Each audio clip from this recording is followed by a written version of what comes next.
રેસ્ટોરન્ટમાં ખાવાનો ચસ્કો બીમાર તમને પાડી શકે છે। સુરતમાં 6 દિવસમાં 5.5 ટન અખાદ્ય ખોરાકનો જથ્થો ઝડપાયો છે।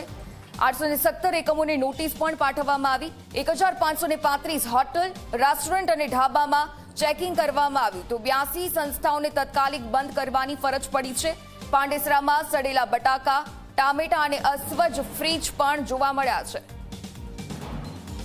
ચેતન સંવાદદાતા ફોનલાઈન પર જોડાયેલા છે। ચેતન, જે રીતે આજકાલ ફાસ્ટ યુગ, ફાસ્ટ લાઈફ, બધાને ફાસ્ટ ફૂડની સાથે સાથે બહારના ભોજનનો ચસ્કો પણ જોઈએ છે, પરંતુ એની સાથે બીમાર પડવાની અનેક ઘટનાઓ પણ સામે આવે છે। આરોગ્ય વિભાગ પણ સતર્ક છે। અખાદ્ય ખોરાકના જથ્થા વિશે શું જાણકારી આપની પાસે?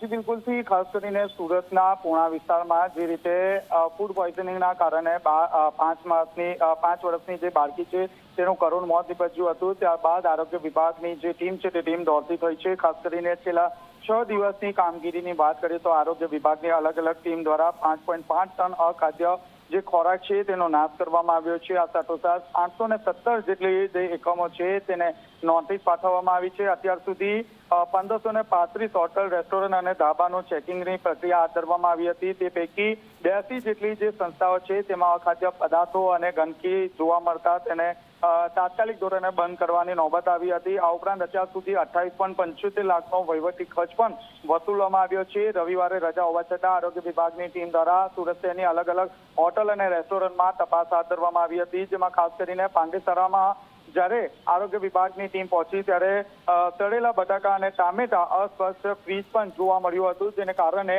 આખી જે હોટલ છે તે બંધ કરાવવામાં આવી હતી। બિલકુલથી આભાર વિગતો સાથે જોડાવા બદલ।